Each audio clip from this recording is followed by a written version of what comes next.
The sun was barely up when I heard the first siren. I was still in my bathrobe, sipping coffee on the back deck, watching the automatic pool cover slide shut like it did every single morning, once the temperature dropped below 68. Nothing unusual. Same routine for 3 years. Then the screaming started. This is a escalation. I'm calling the police right now. I knew that voice before I even turned around. Karen, HOA president, clipboard warrior, self-appointed empress of the Willow Creek subdivision. She was standing on the sidewalk in neon yoga pants and a visor, phone already glued to her ear, pointing at my backyard like I'd just murdered someone in broad daylight. 911. What's your emergency? Name. I could hear the dispatcher loud and clear because Karen had it on speaker for the drama. Yes, hello? This is Karen Whitmore at 1274 Willow Creek Circle. There's an illegal pool operation happening right behind me. The owner just closed it without approval, and I believe it's a safety hazard and probably a breeding ground for West Nile. I need an officer immediately. I almost spat out my coffee. Closed it without approval? It's my pool in my fenced yard. On my property. She narrowed her eyes like I'd just flipped her off. Do not speak to me until the authorities arrive. 10 minutes later, 2 bored cops showed up, hands resting on belts. Clearly annoyed they got pulled away from actual crime for this. Karen launched into a 10-minute speech about bylaws, fines, and the precedent this sets for the community. The younger cop finally cut her off. Mom, does he own the house? Yes. But He's the pool on his lot. Yes, technically, but Does he have permits on file? Karen opened her mouth, then closed it. She didn't actually know. I smiled, walked inside, came back with the folder I keep for moments exactly like this, and handed the officer the original approved plans from 2021, the inspection certificate, and the email chain where the HOA itself signed off on the exact safety cover I was using. The cop flipped through it, shrugged, and handed it back. Looks in order to me. Have a nice day, sir. Then to Karen. Ma'am, please don't call 911 unless it's an actual emergency. Karen's face went the color of a tomato left in the sun. She stormed off, muttering about appeals and emergency board meetings. That should have been the end of it. It wasn't. 2 days later, I got a certified letter, $500 daily fine until I submit a pool closure application in triplicate and attend a hearing. I laughed so hard I almost dropped my phone. Closure application? For closing my own pool? That's when I decided Karen had poked the wrong bear. I've been flying drones since I was 14. Got my Part 107 commercial license just for fun. I keep a little Mavic 3 in the garage that can shoot 5.7K RAW and hovers quieter than a ceiling fan.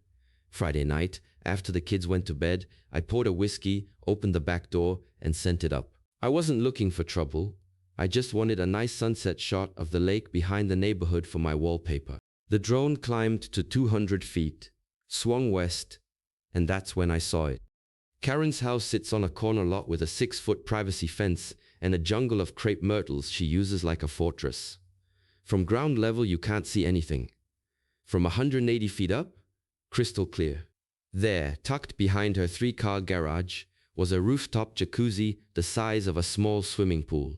Waterfalls, LED lights, built-in bar, the whole influencer fantasy. And not a single permit flag, construction notice, or HOA approval sticker anywhere in sight.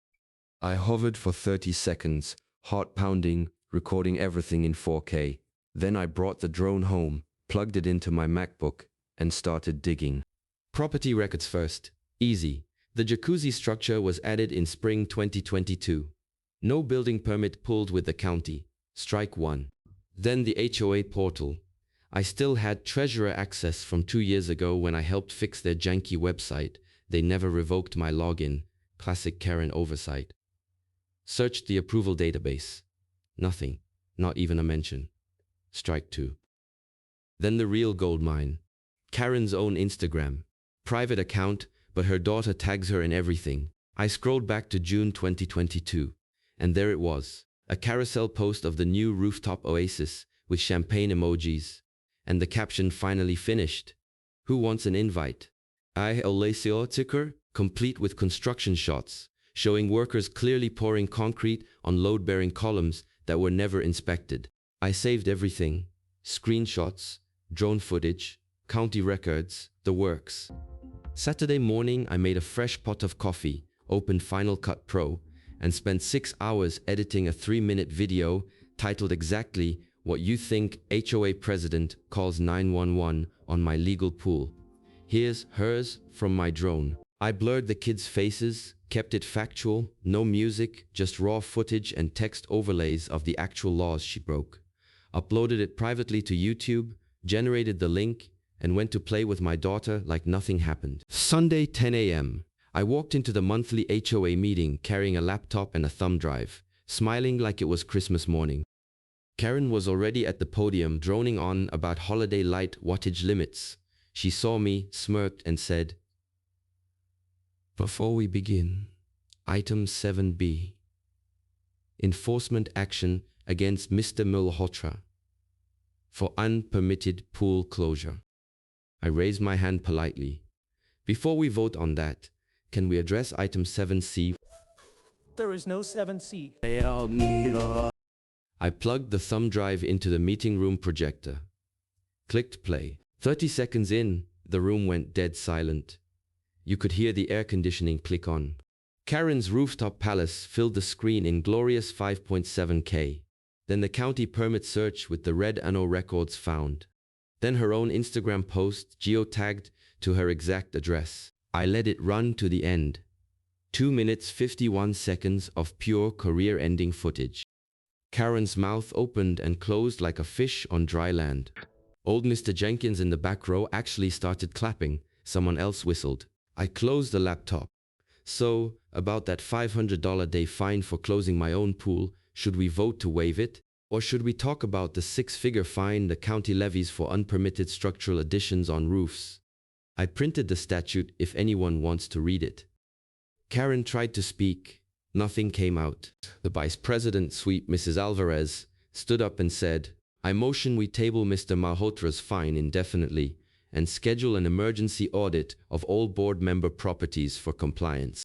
Seconded. Passed unanimously. Karen abstained by running out of the room crying. By that night, the video was public. 100K views in 2 hours. 1 million by morning. Reddit picked it up. TikTok stitches everywhere. Someone added cartoon sound effects of Karen screaming. Someone else slowed down the drone zoom with Curb Your Enthusiasm music. The internet did what the internet does. Monday, the county inspector showed up at Karen's house with a clipboard and a very thick packet of violations. Tuesday, the local news ran the story. Wednesday, the HOA board voted 6-0 to remove her as president, effective immediately.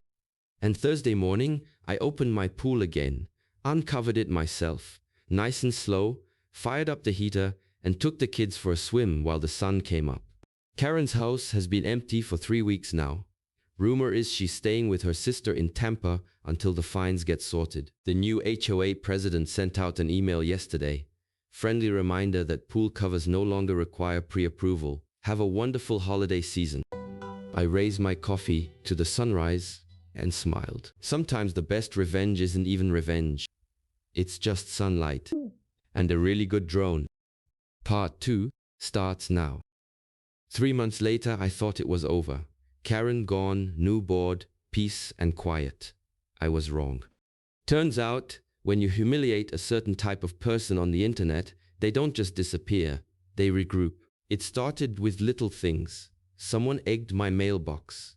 My Amazon packages started arriving, opened. Then one morning I found my pool heater unplugged and the breaker thrown.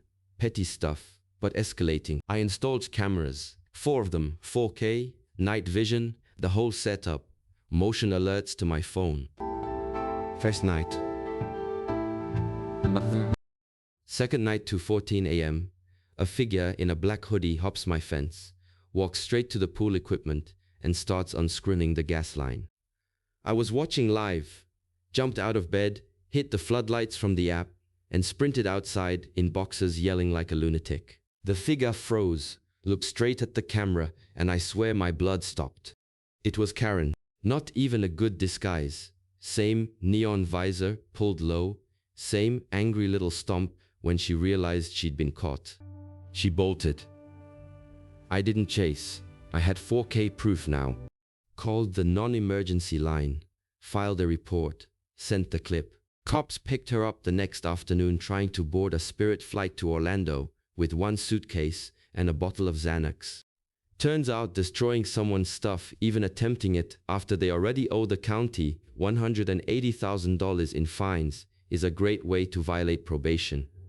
She's been in county jail ever since awaiting a hearing. And that's when the real fun began. While Karen was sitting in an orange jumpsuit, her husband Greg, quiet guy, always mowing the lawn at 7 a.m. sharp, knocked on my door holding a bottle of 18-year-old Glenlivet and a manila folder. He didn't even say hello. I want to apologize for my wife, and I want to give you this. Inside the folder, every shady thing Karen ever did as HOA president. Embezzled landscaping funds, fake votes, threatening letters she forged with other people's signatures, a decade of dirt.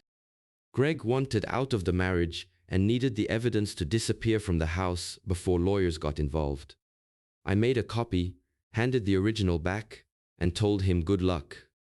2 weeks later, the entire HOA board resigned except Mrs. Alvarez. We held an emergency election. I ran unopposed somehow. Now I'm president of the HOA that once tried to fine me for closing my own pool. First order of business? Dissolve half the rules.